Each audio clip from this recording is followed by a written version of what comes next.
Être hypersensible et heureux en amour au quotidien, est-ce vraiment possible?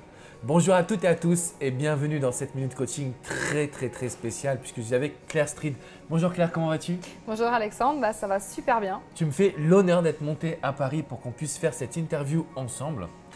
Et surtout, tu es l'auteur d'un best-seller déjà disponible sur Amazon qui est pleinement moi, à destination des personnes qui sont hypersensibles et qui veulent s'assumer. Est-ce que tu peux présenter un petit peu, s'il te plaît, ton parcours, ce qui t'a amené également à écrire ce bouquin? Et on ira un petit peu plus en profondeur parce que j'ai eu la chance d'en faire partie du projet finalement. Oui, tout à fait. Donc, déjà, je m'appelle Claire Street, comme tu l'as dit. Je suis moi-même hypersensible, c'est ce qui fait que j'ai écrit ce livre. Et j'ai un parcours atypique, sinon c'est pas drôle. Donc, j'ai fait des études d'histoire et puis je suis partie en développement personnel. J'ai été historienne indépendante, je travaille avec les entreprises. Et puis, je me suis rendu compte que ça faisait 20 ans que j'accompagnais des gens un petit peu bizarres. Tu sais, ces gens bizarres si chers à ton cœur. Effectivement. Et j'aime ces gens bizarres parce que j'en fais partie. Et je me suis rendu compte que depuis 20 ans, en fait, je permettais aux gens de se reconnecter à eux-mêmes, de comprendre leur fonctionnement et de devenir heureux. Alors, je te coupe juste parce que cette expression « gens bizarres », c'est moi qui l'ai dite. Oui, elle est à toi. Et elle est à moi, copyright. En fait, ce que je voulais expliquer, c'est qu'il y a beaucoup de personnes qui sont hypersensibles, qui ont l'impression d'être différentes. Comment toi, tu l'as ressenti en fait, cette différence? Tu l'as ressenti comme une force ou comme une bizarrerie justement? Au début, en fait, quand tu en prends conscience, tu comprends pas. Je veux dire, tu le ressens, mais c'est comme une claque dans la figure. Tu sais pas pourquoi tu es différent, tu le ressens parce que l'autre te renvoie l'image que tu n'es pas normal, que tu es trop différent, que tu fais pas comme tout le monde, que tu rentres pas dans les cases, que tu prends trop de place, que tu t'agaces pour un rien. Et du coup, tu le prends comme une claque avec un miroir en fait qui te renvoie une image qui te correspond pas et que tu n'as pas envie d'être. Donc au début, tu le vis vraiment comme une faiblesse. Tu le vis comme quelque chose de pas normal et tu as vraiment envie de faire comme tout le monde, d'être comme tout le monde, d'être aimé. Après, ça devient une super force. Alors justement, on va parler un petit peu du bouquin. Tu m'as demandé d'écrire la préface. Ouais. C'est un grand honneur pour moi. Donc j'ai écrit la préface de ce bouquin que je vous recommande forcément, qui en fait donne des clés, non pas que dans l'amour, mais vraiment dans la vie d'une manière générale. C'est ça. Est-ce que c'est possible d'être hypersensible et heureux? Carrément. Et c'est magique. Parce qu'en fait, nous les hypersensibles, nous les gens bizarres, on est vachement mieux que les autres. Non, je rigole. Comme on est beaucoup plus sensible, on va vivre le bonheur de façon encore plus explosive en fait.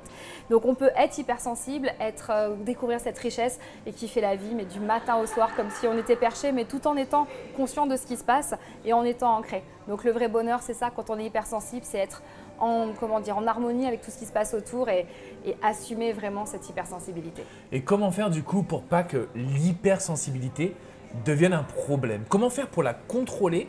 Parce que j'ai accompagné des personnes moi en coaching qui, je les sentais hypersensibles et qui du coup avaient des réactions démesurées. Comment on fait? Est-ce qu'il faut en prendre conscience? Est-ce qu'il y a des outils pour travailler dessus? Alors il y a plein d'outils, je donne 10 astuces dans le livre, c'est un premier début par rapport à tout ceci. La première chose déjà, c'est t'acceptes. T'acceptes que tu es hypersensible. Parce que si tu essaies de freiner cette hypersensibilité, plus tu vas la restreindre, plus ça va bouillir à l'intérieur et ça va se transformer en colère, en tristesse, voire en explosion ou pas? Tu peux tout avoir. Ça va être, en général, c'est plutôt intérieur. Tu as des personnes qui vont tomber dans l'agressivité. Ensuite, c'est vraiment plutôt à l'intérieur, un mal-être, un gouffre béant. Et puis malheureusement, il y a beaucoup trop de personnes hypersensibles qui se suicident ou qui sont malades parce qu'elles n'en peuvent plus. Donc, on accepte parce qu'être hypersensible, c'est cool. Donc la clé numéro 1, c'est vraiment accepter la situation, accepter qui l'on est, accepter ce que l'on ressent également. Comment on fait pour justement aller encore plus loin après l'acceptation? Après l'acceptation, on pardonne. Et à soi-même? On pardonne à soi-même, on pardonne aux autres. Pardonner aux autres, déjà, ça fait un petit peu mal. Je te cache pas, quand on commence à le faire, ça me gratte un petit peu, tu vois, ça passe pas des masses. Puis ensuite, aller voir à l'intérieur de soi et se pardonner à soi, là, ça fait très mal, on n'a pas du tout envie de le voir. Mais une fois qu'on a réussi à faire ça, 1, je m'accepte, 2, je pardonne et je me pardonne, 3, je m'aime. D'accord. Et à partir de là, tu peux bien vivre ton hypersensibilité parce qu'elle te paraît être juste naturelle chez toi et tu vas prendre conscience que même si c'est démesuré pour toi, tu n'es pas obligé d'avoir un impact démesuré dans ce que tu vis. Alors moi, la question, tu vois, si j'étais une personne qui regarde cette vidéo, je me demanderais, mais est-ce qu'on peut faire ce travail seul? Est-ce qu'il faut se faire aider par un ou une coach? Est-ce que toi, tu accompagnes justement les hypersensibles? Et quel est le conseil que tu donnerais? Comment toi, tu as réussi à maîtriser aussi ton hypersensibilité finalement?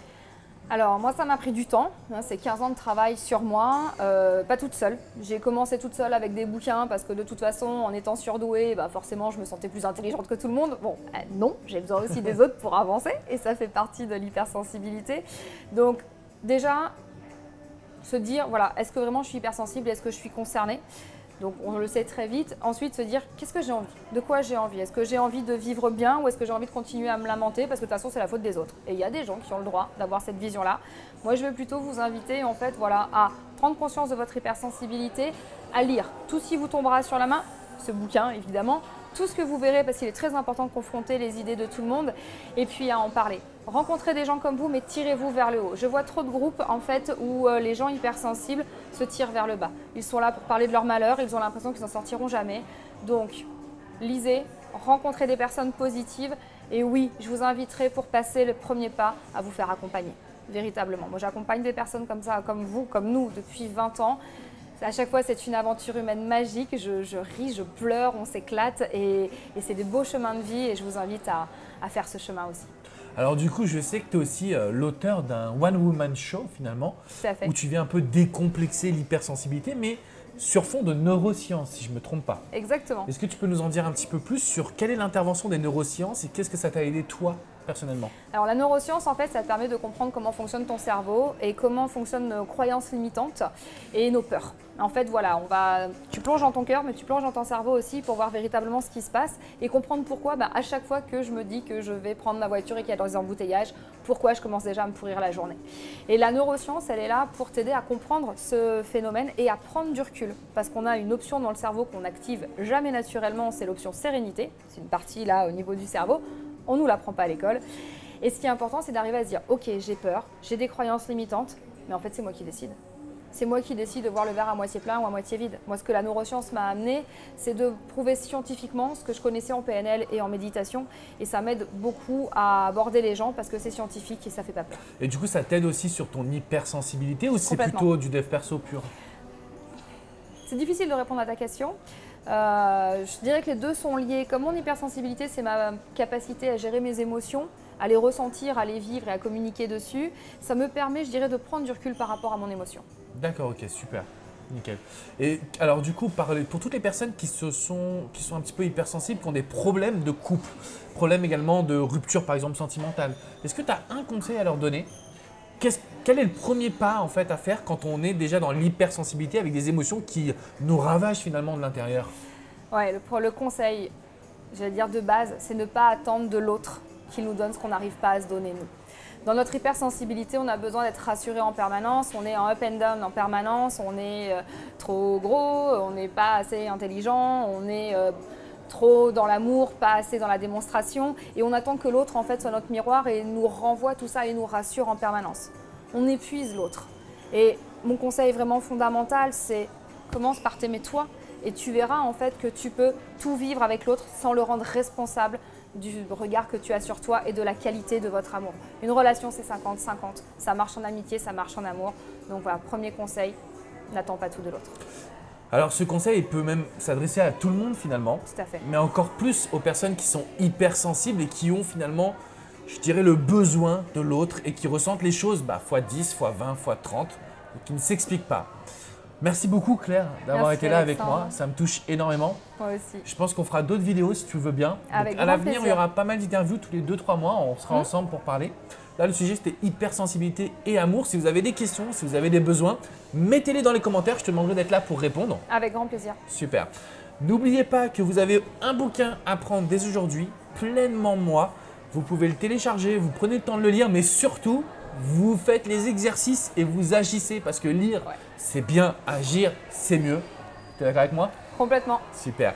N'oubliez pas de liker cette vidéo, de vous abonner et puis après, direction la chaîne de Claire. Je vous mettrai le lien juste en dessous. Je te laisse le mot de la fin si tu as un petit conseil à leur donner ou si tu veux les inviter à venir te rejoindre à un de tes événements. Je t'en prie, c'est à toi maintenant. Merci Alexandre. Et merci de m'avoir donné l'opportunité de faire cette première interview. Je me sens bien, je me sens justement pleinement moi. Moi, tout ce que je vous invite à vivre, c'est d'oser vous dire que vous pouvez être vous-même sans rentrer dans les standards, dans les codes. Soyez les gens bizarres qu'on aime. À très bientôt les amis. Ciao, ciao.